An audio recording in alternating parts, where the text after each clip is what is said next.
Almost ಒಂದು 2.5 hour journey ಆದಮೇಲೆ Bengaluru to ಅವನಿ ಬೆಟ್ಟಕ್ಕೆ ಬರಲಿಕ್ಕೆ ಮುಂಚೆ ಇಲ್ಲಿ ಕೆಳಗಡೆ ನೀವು ಫಸ್ಟ್ ರಾಮಲಿಂಗೇಶ್ವರ ದೇವಸ್ಥಾನನ ನೋಡ್ತೀರ. ಈ ರಾಮಲಿಂಗೇಶ್ವರ ದೇವಸ್ಥಾನನ ಏನೊಂದು ಪರಿಚಯ ಅಂತಂದರೆ, ಇಲ್ಲಿ ಉತ್ತರ ರಾಮಾಯಣದಲ್ಲಿ ರಾಮ ಮತ್ತು ಲವಕುಶ ಅವರಿಗೆ ಒಂದು ಯುದ್ಧ ನಡೆಯುತ್ತೆ. ಆ ಯುದ್ಧ ಆದಾಗ ಮೊದಲು ಅವ್ರಿಗೆ ಗೊತ್ತಿರೋದಿಲ್ಲ, ಲವಕುಶ ಬಂದ್ಬಿಟ್ಟು ತನ್ನ ಮಕ್ಕಳು ಅಂತ ಹೇಳ್ಬಿಟ್ಟು ಆ ಒಂದು ದೋಷ ಪರಿಹಾರ ಮಾಡಲಿಕ್ಕೋಸ್ಕರ ಅವರು ವಾಲ್ಮೀಕಿ ಮಹರ್ಷಿಗಳ ಹತ್ರ ಹೋಗ್ಬಿಟ್ಟು ಕೇಳ್ತಾರೆ, ದೋಷ ಪರಿಹಾರ ಏನು ಅಂತೇಳಿ. ಆಗ ವಾಲ್ಮೀಕಿ ಮಹರ್ಷಿಗಳ ಒಂದು ಸಲಹೆ ಮೇರೆಗೆ ಇಲ್ಲಿ ಒಂದು ಲಿಂಗನ ಪ್ರತಿಷ್ಠಾಪನೆ ಮಾಡ್ತಾರೆ. ಆ ಲಿಂಗ ರಾಮ ಪ್ರತಿಷ್ಠಾಪನೆ ಮಾಡೋದ್ರಿಂದ ಇದಕ್ಕೆ ರಾಮಲಿಂಗೇಶ್ವರ ಅನ್ನೋ ಒಂದು ಹೆಸರು ಬಂದಿದೆ. ಈಗ ದೇವಸ್ಥಾನದ ಒಳಗಡೆ ಹೋಗಿ ನೋಡೋಣ ಏನೇನಿದೆ ಅಂತೇಳಿ. ನೀವು ಎಂಟ್ರಿ ಆದಮೇಲೆ ಫಸ್ಟ್ ನಿಮಗೆ ಸಿಗೋದೆ ಗಂಜಿ ಮಂಟಪ ಅಂತೇಳಿ ನಿಮ್ಮ ಲೆಫ್ಟ್ ಸೈಡಲ್ಲಿ. ಅದಾದ ನಂತರ ಇಲ್ಲೊಂದು ಸುಬ್ರಹ್ಮಣ್ಯ ಸ್ವಾಮಿ ದೇವಸ್ಥಾನ ಇದೆ. ಸೊ ಈ ರಾಮಲಿಂಗೇಶ್ವರ ದೇವಸ್ಥಾನದಲ್ಲಿ 4 ಲಿಂಗಗಳಿದೆ. ಸೊ ಒಂದು ರಾಮಲಿಂಗೇಶ್ವರ ರಾಮ ಪ್ರತಿಷ್ಠೆ ಮಾಡಿರುವಂಥದ್ದು, ಅದೇ ರೀತಿ ಅವರ ತಮ್ಮಂದಿರಾದಂಥ ಲಕ್ಷ್ಮಣ, ಭರತ, ಶತ್ರುಘ್ನ ಕೂಡ ಒಂದು ಪ್ರತಿಷ್ಠಾಪನೆ ಮಾಡಿದ್ದಾರೆ ಇಲ್ಲಿ. ಸೊ ಹಾಗಾಗಿ ಲಕ್ಷ್ಮಣೇಶ್ವರ, ಭರತೇಶ್ವರ ಮತ್ತು ಶತ್ರುಘ್ನೇಶ್ವರ ಅಂತ ಕೂಡ ಇಲ್ಲಿ ದೇವಸ್ಥಾನಗಳು ನೋಡ್ಬೋದು ನೀವು.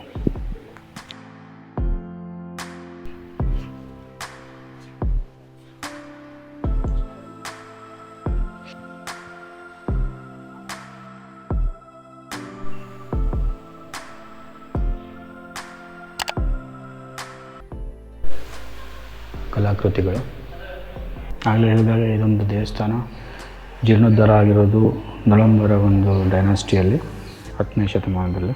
ಕಲಾಕೃತಿಗಳೆಲ್ಲ ತುಂಬಾ ಚೆನ್ನಾಗಿದೆ ನೋಡಲಿಕ್ಕೆ ನೀವು ದೇವಸ್ಥಾನದ ಒಳಗಡೆ. ಇದು ಒಂದು ಒಳಾಂಗಣ ಪರಿಚಯ ದೇವಸ್ಥಾನದ್ದು. ಸುತ್ತ ಕೂಡ ತುಂಬ ದೊಡ್ಡದಿದೆ ದೇವಸ್ಥಾನ, ಚೆನ್ನಾಗೂ ಮೇಂಟೈನ್ ಮಾಡಿದ್ದಾರೆ ಧಾರ್ಮಿಕ ದತ್ತಿ ಇಲಾಖೆ ಕಡೆಯಿಂದ. ಇದು ಭರತಲಿಂಗೇಶ್ವರ ದೇವಸ್ಥಾನ ಇದು. ಸೊ ಅದೇ ರೀತಿ ಇಲ್ಲಿ ನೀವು ವಾಲಿ ಮತ್ತು ಸುಗ್ರೀವರ ದೇವಸ್ಥಾನ ಕೂಡ ನೋಡ್ಬೋದು. ವಾಲಿ ಮತ್ತು ಸುಗ್ರೀವರು ಸ್ಥಾಪಿಸಿರುವಂಥ ಒಂದು ಪ್ರತಿಷ್ಠಾಪನೆ ಮಾಡಿರುವಂಥ ಒಂದು ಲಿಂಗ ಇದು. ಸೊ ಈಗ ರಾಮಲಿಂಗೇಶ್ವರ ದೇವಸ್ಥಾನದ ದರ್ಶನ ಆಯಿತು. ಸೊ ಈ ಒಂದು ದೇವಸ್ಥಾನ ಬಂದ್ಬಿಟ್ಟು ನಿಮಗೆ ವಾರದ 7 ದಿನ ಕೂಡ ಓಪನ್ ಇರುತ್ತೆ. ನೆಕ್ಸ್ಟು ಅವನಿ ಬೆಟ್ಟಕ್ಕೆ ನಮ್ಮ ಪ್ರಯಾಣ. ಸೊ ಟ್ರೆಕ್ಕಿಂಗಲ್ಲಿ ಸಿಗೋಣ ಅಂತ. ಸೊ ದೇವಸ್ಥಾನದಿಂದ ಒಂದು 200 ಮೀಟರ್ಸ್ ವಾಕ್ ಇದೆ. ದೇವಸ್ಥಾನದ ಹೊರಗಡೆ ಬಂದಲ್ಲಿ ಲೆಫ್ಟ್ ತಗೋಬೇಕು. ಅದರಿಂದ ಒಂದು 200 ಮೀಟರ್ಸ್ ವಾಕ್ ಆದಮೇಲೆ ಮತ್ತು ನಿಮಗೆ ಎಂಟ್ರೆನ್ಸ್ ಸಿಗುತ್ತೆ ಅವನಿ ಬೆಟ್ಟಕ್ಕೆ. ಸೊ ಈ ಪ್ಲೇಸ್ಗೆ ಅವನಿ ಅಂತ ಏನಕ್ಕೆ ಕರೀತಾರೆ ಅಂದರೆ, ಅವನಿ ಅಂದರೆ ಭೂಮಿ ಅಂತೇಳಿ. ಸೊ ಈ ಪ್ರದೇಶ ಬಂದ್ಬಿಟ್ಟು ಉತ್ತರ ರಾಮಾಯಣದಲ್ಲಿ ಒಂದು ಒಳ್ಳೆ ಇಂಪಾರ್ಟೆಂಟ್ ರೋಲ್ನ ಪ್ಲೇ ಮಾಡುತ್ತೆ. ಲಕ್ಷ್ಮಣ ಅವರು ವನವಾಸಕ್ಕೆ ಕರ್ಕೊಂಬರ್ತಾರೆ. ಆ ಒಂದು ವನವಾಸಕ್ಕೆ ಕರ್ಕೊಂಬರೋಂಥ ಪ್ಲೇಸು ಈ ಒಂದು ಅವನಿ. ಈ ಅವನಿ ಕರ್ಕೊಂಬಂದಾದಮೇಲೆ ಇಲ್ಲಿ ಅವನಿಯಲ್ಲಿ ವಾಲ್ಮೀಕಿ ಮಹರ್ಷಿಗಳ ಆಶ್ರಮ ಇದೆ. ಸೊ ಹೋಗ್ತಾ ಅಲ್ಲಿ ಬೆಟ್ಟದಲ್ಲಿ ನೋಡ್ಬೋದು ನೀವು. ಸೊ ಇಲ್ಲಿ ಲವ ಮತ್ತು ಕುಶ ಅವರ ಜನ್ಮ ಆಗುತ್ತೆ. ಸೊ ನಂತರ ಉಳಿದಿದ್ದ ಸ್ಟೋರಿನ ಅಲ್ಲಿಗೆ ಹೋಗ್ತಾ ಹೋಗ್ತಾ ತಿಳ್ಕೊಳ್ಳೋಣ.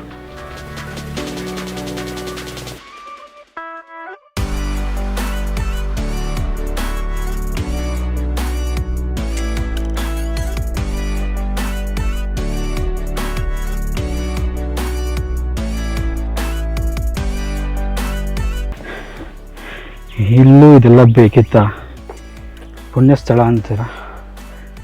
ಇಲ್ಲೂ ಕೂಡ ಬಂದ್ಬಿಟ್ಟು ಇದೆಲ್ಲ ಮಾಡೋದು ಬೇಕಿತ್ತ. humble request, please don't litter in the places wherever you go. Please keep it neat. ಅವನಿಯನ್ನು ಆ್ಯಕ್ಚುಲಿ ಅವಂತಿಕ ಕ್ಷೇತ್ರ ಅಂತ ಕರೀತಾರೆ. ಸೊ ಈ ಅವನಿ ಬೆಟ್ಟನ ಆ್ಯಕ್ಚುಲಿ ಶ್ರೀ ವಾಲ್ಮೀಕಿ ಪರ್ವತ ಅಂತ ಕೂಡ ಕರೀತಾರೆ. ನೋಡಿ ಇಲ್ಲಿ ನೀವು ನೋಡ್ತಾ ಇದ್ದೀರಾ, ಶ್ರೀ ಮಹರ್ಷಿ ವಾಲ್ಮೀಕಿ ಅವರ ಒಂದು ಚಿತ್ರ ಅಲ್ಲಿ ಕಾಣಿಸ್ತಿರೋದು ನಿಮಗೆ ವಾಲ್ಮೀಕಿ ಅವರ ಆಶ್ರಮ. ಕ್ವಶನ್ ಕೇಳಬೇಡಿ, ಅಷ್ಟೊಂದು ಚಿಕ್ಕದಿತ್ತಾ ಅಂತೆಲ್ಲ ಇರ್ತೇನೋ ನಮಗೂ ಗೊತ್ತಿಲ್ಲ. ಇದು ವಾಲ್ಮೀಕಿ ಮಹರ್ಷಿಗಳ ಮೂಲಾಶ್ರಮ. ಇಲ್ಲಿ ಸೀತಾದೇವಿಯರು ಕೂಡ ಇದ್ದರು ಉತ್ತರ ರಾಮಾಯಣದಲ್ಲಿ.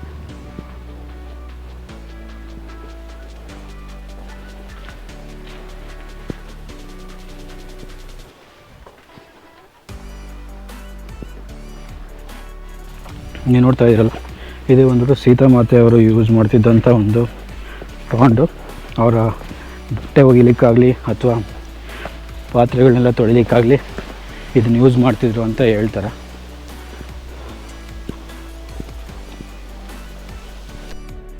ಈಗ ನಾವು ಲಕ್ಷ್ಮಣ ತೀರ್ಥನ ನೋಡ್ಲಿಕ್ಕೆ ಹೋಗ್ತಾ ಇದ್ದೀವಿ. ಅದನ್ನು ಪಾತಾಳ ಗಂಗೆ ಅಂತ ಕೂಡ ಕರೀತಾರೆ. ಈ ಲಕ್ಷ್ಮಣ ತೀರ್ಥ ಬಂದ್ಬಿಟ್ಟು ಆ್ಯಕ್ಚುಲಿ ಸೀತಾ ಮಾತೆ ಅವ್ರನ್ನ ಲಕ್ಷ್ಮಣ ಅವರು ಇಲ್ಲಿ ವನವಾಸ ಕರ್ಕೊಂಬಂದು ಬಿಟ್ಟಾಗ ಸೀತಾದೇವಿಯವರು ಮೂರ್ಛೆ ಬಂದು ಬಿದ್ದೋಗ್ಬಿಡ್ತಾರೆ. ಆಗ ಲಕ್ಷ್ಮಣ ತಮ್ಮ ಒಂದು ಬಾಣ ತೆಗೆದು ಭೂಮಿಗೆ ಹೊಡಿತಾರೆ. ಆಗ ಆ ಒಂದು ಭೂಮಿಯಿಂದ ಗಂಗಾ ತಾಯಿ ಉದ್ಭವ ಆಗಿ ಸೀತಾಮಾತೆ ಮೇಲೆ ಬಿದ್ದು ಅವರ ಮೂರ್ಛೆಯಿಂದ ಹೊರಗೆ ಬರುವಂತೆ ಮಾಡ್ತಾರೆ. ಚೆನ್ನಾಗಿದೆ ಟ್ರೆಕ್ಕಿಂಗು, ತೊಂದರೆ ಇಲ್ಲ. ಸೊ ಅಲ್ಲಿ ಕಾಣಿಸ್ತಿದೆಯಲ್ಲ, ಅಲ್ಲಿ ಹೋದರೆ ನಮ್ಮ ಟ್ರೆಕ್ಕು ಎಂಡ್ ಆಗುತ್ತೆ.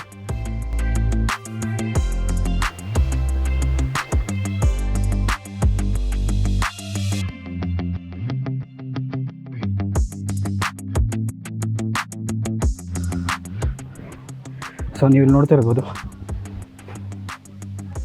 ಇದು ಸೀತಾ ಪಾರ್ವತಿ ಅಮ್ಮನವರ ದೇವಸ್ಥಾನ on top of the hill.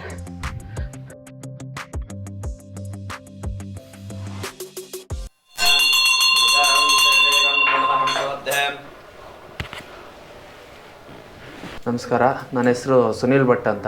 Kolar ಜಿಲ್ಲೆ ಮುಳಬಾಲ್ ತಾಲೂಕಿನ ಆವಣಿ ಗ್ರಾಮದ ಶ್ರೀ ರಾಮಲಿಂಗೇಶ್ವರ ದೇವಸ್ಥಾನದ ಅರ್ಚಕರು. ಆವಣಿ ಗ್ರಾಮದ ವಿಶೇಷತೆ ಏನಂದರೆ, ಇಲ್ಲಿ ಅವಂತಿಕಾ ಕ್ಷೇತ್ರ ಅಂದ್ಬಿಟ್ಟು ಈ ಕ್ಷೇತ್ರದ ತ್ರೇತಾಯುಗದಲ್ಲಿ ಕರೀತಾಯಿದ್ರು. ಇಲ್ಲಿ ವಾಲ್ಮೀಕಿ ಮಹರ್ಷಿಗಳು ಮತ್ತು ಲವಕುಶ, ಸೀತಾದೇವಿ, ರಾಮರು ಬಂದೆಲ್ಲ ಓಡಾಡಿರುವಂತಹ ಸ್ಥಳ ಇದು. ಅದೇ ರೀತಿಯಾಗಿ ಪಂಚಪಾಂಡವರ ಗುಡಿ ಅಂತಿದೆ. ಪಂಚಪಾಂಡವರು ಈ ಕ್ಷೇತ್ರಕ್ಕೆ ಬಂದು ಹೋಗಿದ್ದಾರೆ ಅಂದ್ಬಿಟ್ಟು ಅವ್ರ ಹೆಸರಲ್ಲಿ 5 ಶಿವಲಿಂಗನ ಸ್ಥಾಪನೆ ಮಾಡಿ ಹೋಗಿದ್ದಾರೆ. ಆನಂತರ ಲವಕುಶ ಉಪಯೋಗಿಸಿದಂಥ ಹಂಡೆ, ಪಾತ್ರೆ, ತೊಟ್ಲು ಅದೆಲ್ಲ ಹಾಳಾಗಬಾರ್ದು ಅಂದ್ಬಿಟ್ಟು ಆಂಜನೇಯ ಬಂಡೆಗೆ ವಸ್ತುಗಳ ರೂಪ ಕೊಟ್ಟು ಬೋರ್ಲ್ ಹಾಕಿದ್ದಾರೆ. ಅದೇ ರೀತಿಯಾಗಿ ಸೀತಾ ಪಾರ್ವತಿ ದೇವಸ್ಥಾನ ಇದೆ. ಇಲ್ಲಿ ವಿಶೇಷತೆ ಏನಂದರೆ, ಸೀತಾ ಪಾರ್ವತಿ ಇಬ್ಬರು ಇದ್ದಾರೆ. ಪಾರ್ವತಿ ಯಾಕೆ ಅಂದರೆ, ಶ್ರೀರಾಮಚಂದ್ರನ ಸೀತಾದೇವಿ ಬಿಟ್ಬಿಟ್ಟು ವನವಾಸಕ್ಕೆ ಬಂದುಬಿಟ್ಟಿರ್ತಾರೆ ದಂಡಕಾರಣ್ಯಕ್ಕೆ. ಮತ್ತೆ ನಾನು ರಾಮರ ದರ್ಶನ ಪಡಿಬೇಕು, ಆಗತ್ತಾ ಇಲ್ವಾ ಅಂತ ಹೋಗಿ ವಾಲ್ಮೀಕಿ ನಾವು ಕೇಳ್ತಾರೆ, ಇದಕ್ಕೇನಾದರೂ ಇದ್ದರೆ ಪರಿಹಾರ ಹೇಳಿ ಅಂತ. ಆವಾಗ ವಾಲ್ಮೀಕಿ ಇದ್ಕೊಂಡು ಗೌರಿ ರಥ ಪೂಜೆ ಮಾಡಿದ್ರೆ ಮತ್ತೆ ನಿಮಗೆ ರಾಮರ ದರ್ಶನ ಆಗುತ್ತೆ ಅಂದ್ಬಿಟ್ಟು ಹೇಳ್ತಾರೆ. ಆವಾಗ ಆ ಸೀತಾದೇವಿ ಗೌರಿ ರಥ ಮಾಡಬೇಕು ಅಂದ್ಬಿಟ್ಟು ಆ ರಥದಲ್ಲಿ ಪಾರ್ವತಿನ ಸ್ಥಾಪನೆ ಮಾಡಿಕೊಂಡು ಪೂಜಾ ಕೈಂಕರ್ಯಗಳು ನಡ್ಸ್ಕೊಂಡು ಹೋಗ್ತಾರೆ. ಅದಕ್ಕೆ ಸೀತಾ ಪಾರ್ವತಿ ಅಂತ ಹೆಸರು ಬಂದಿದೆ. ಅದೇ ರೀತಿಯಾಗಿ ಲವಕುಶ ಅವರು ರಾಮರದ ಅಶ್ವ ತಂದು ಕಟ್ಟಾಕಿರ್ತಾರೆ. ಅದಕ್ಕೆ ಮೇವೇನೂ ಸಿಕ್ಕಿಲ್ಲ ಅಂದಾಗ ಬಂಡೆನೇ ಹಿಂಗೆ ಕೊರೆದಿರೋ ಗುರುತು, ಫುಟ್ ಪ್ರಿಂಟ್ಸು ಇವತ್ತಿಗೂ ಕಾಣ್ಬೋದು. ಇದೆಲ್ಲ ಆಗಿದ ನಂತರ ತಂದೆ ಮಕ್ಕಳ ಯುದ್ಧ ಆಗಿರುತ್ತೆ. ಆ ಯುದ್ಧ ದೋಷದ ನಂತರ ಸೀತಾದೇವಿ ತನ್ನ ಕರ್ತವ್ಯ ಮುಗೀತು ಅಂದ್ಬಿಟ್ಟು ಮಕ್ಕಳನ್ನ ರಾಮರ್ಗೋಸ್ಬಿಟ್ಟು ಆ ತಾಯಿ ಭೂದೇವಿಗೆ ಹೋಗಿರೋ ಜಾಗ ಇದು. ಇಲ್ಲಿ ಬಂದ್ಬಿಟ್ಟು ಈ ಪಾದ ಕಾಣಿಸ್ತಾ ಇದೆಯಲ್ಲ, ಇದು ಸೀತಾದೇವಿ ಭೂಮಿ ಒಳಗಡೆ ಹೋಗಿರೋ ಜಾಗ. ಅದಕ್ಕೆ ಅವನಿ ಅಂದರೆ ಸಂಸ್ಕೃತದಲ್ಲಿ ಭೂಮಿ ಅಂತ ಹೆಸರು ಬಂದಿರೋದು. ಸುಮಾರು 1200 ವರ್ಷ ಇತಿಹಾಸ ಇದೆ ಇಲ್ಲಿನ ವಿಶೇಷತೆ. ನಮಸ್ಕಾರ. ಮಸ್ಟ್ ವಿಸಿಟ್ ಪ್ಲೇಸ್ ಅಂತಲೇ ಹೇಳ್ಬೋದು ನೀವು ಬೆಂಗಳೂರು ಸುತ್ತಮುತ್ತ ಇದ್ದರೆ. ಮೋಸ್ಟ್ ಪ್ರಾಬಲಿ ನಿಮಗೆ ಡ್ರೋನ್ ಶಾಟ್ಸ್ ಕೂಡ ಇಷ್ಟ ಆಗುತ್ತೆ ಅಂತ ಅಂದ್ಕೊಂಡಿದ್ದೀನಿ. ಇಷ್ಟ ಆದರೆ ಗೊತ್ತಲ್ಲ ಏನು ಮಾಡಬೇಕು ಅಂತೇಳಿ. Okay, don't forget to click on like, subscribe buttons. Okay, ಇಲ್ಲಿ ಹೊರಳು ಗುಂಡಿಗೆ ಬರ್ತೀವಿ ನಾವು.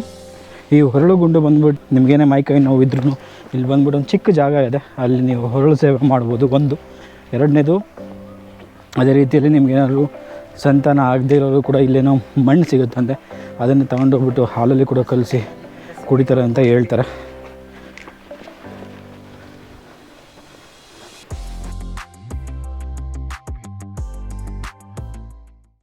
ಈಗ ನಾವು ಸೀತಾದೇವಿ ನಿಲಯ ನೋಡೋಣಂತೆ. ಸೀತಾದೇವಿ ನಿಲಯದಲ್ಲಿ ಏನೇನಿದೆ, ಮತ್ತು ಇಲ್ಲೂ ಕೂಡ ಈಗಲೂ ಹೇಳ್ತಾರೆ ಅಲ್ಲಿ ಸೌಂಡ್ಸ್ ಎಲ್ಲ ಬರುತ್ತೆ ಅಂತೇಳಿ ಪಾತ್ರದೆಲ್ಲ ತಿಳ್ಕೊಳ್ಳೋಣ ಬನ್ನಿ.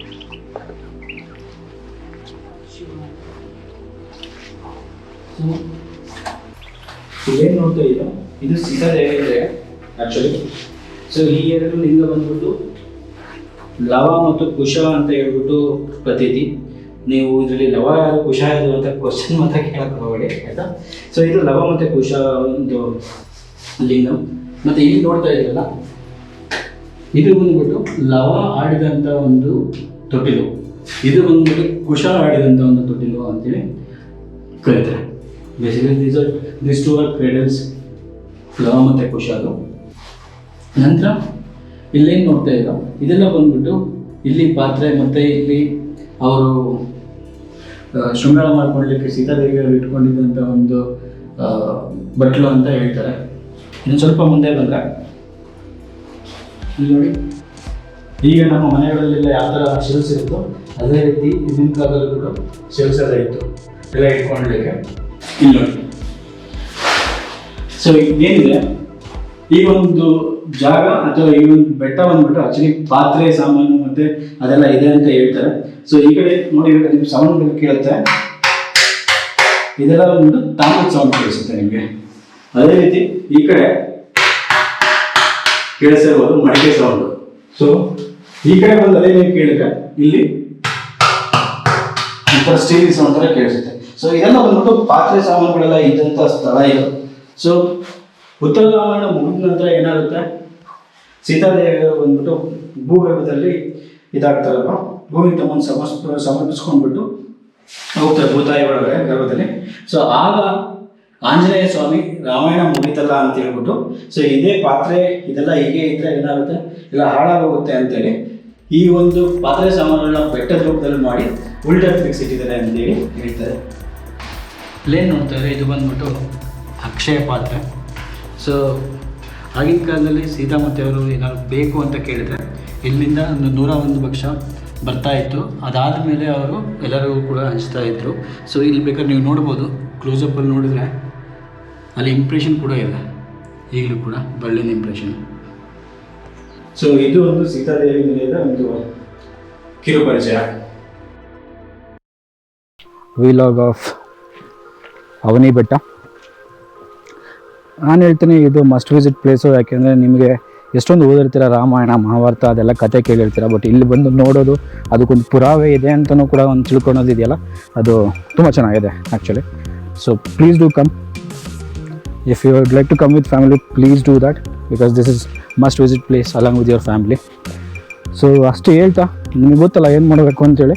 ಈ ಒಂದು ವ್ಲಾಗ್ ಇಷ್ಟ ಆದರೆ ಲೈಕು, ಸಬ್ಸ್ಕ್ರೈಬು, ಶೇರು ಮಿಸ್ ಮಾಡಬೇಡಿ. ಒಂದು ಎರಡನೇದು, ಇಲ್ಲಿಗೆ ಇದು ಮುಗ್ದಿಲ್ಲ ವ್ಲಾಗು, ಯಾಕಂದರೆ ಇಲ್ಲಿಂದ ಮತ್ತೆ ನಾನು ಮುಳುಬಾಗ್ಲು ಹೋಗ್ತಾ ಇದ್ದೇನೆ. ಆ್ಯಸ್ ಯೂಶುವಲ್ ಮುಳುಬಾಗ್ಲು ಏನಕ್ಕೆ ಫೇಮಸ್ ಹೇಳಿ, ದೋಸೆಗಲ್ವಾ. ಸೊ ನನ್ನ ಫೇವ್ರೆಟ್ ದೋಸೆ ಕೂಡ ಅಲ್ಲಿ ತಿಂದ್ಕೊಂಡು ಅಲ್ಲಿಂದ ಬ್ಯಾಕ್ ಟು ಬ್ಯಾಂಗ್ಳೂರ್.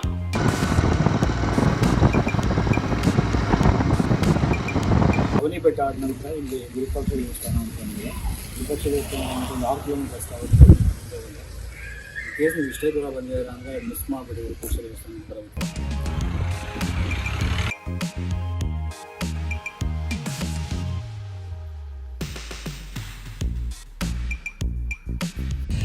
ಈಗ ಮುಳುಬಾಗಿಲಿಗೆ ಬಂದಿದ್ದಾಯಿತು. ಮುಳುಬಾಗಿಲಲ್ಲಿ ಆ್ಯಕ್ಚುಲಿ ತುಂಬ ಫೇಮಸ್ ಹೋಟ್ಲು ಪ್ರಸಾದ್ ಅಂತೇಳಿ, ಅದು ಕ್ಲೋಸ್ ಆಗಿತ್ತು.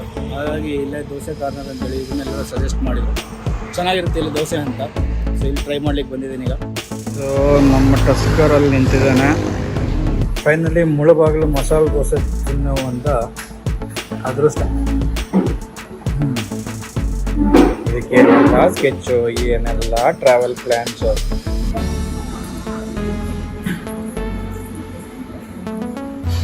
ದೋಸೆನೂ ಚೆನ್ನಾಗಿದೆ,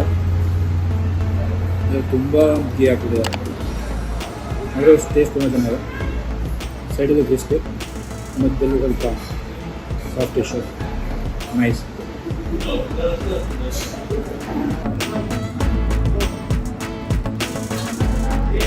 ಸೊ ಇಲ್ಲಿವರೆಗೂ ವ್ಲಾಗ್ ಇಷ್ಟ ಆಗಿದೆ ಅಂತ ಅಂದ್ಕೊಂಡಿದ್ದೀನಿ. ಇಷ್ಟು ದಿನ ಯಾವ್ದಾರು ಸಪೋರ್ಟ್ ಮಾಡಿದ್ರೆ ಅದೇ ಥರ ಸಪೋರ್ಟ್ ಮಾಡಿ, but don't forget to subscribe and hit the like button, okay, to get you more and more contents. And if anything going miss or any needs improvement with us, please do comment in the comment section. Okay. So with this I'll be ending this vlog. So until we meet up next time, thank you.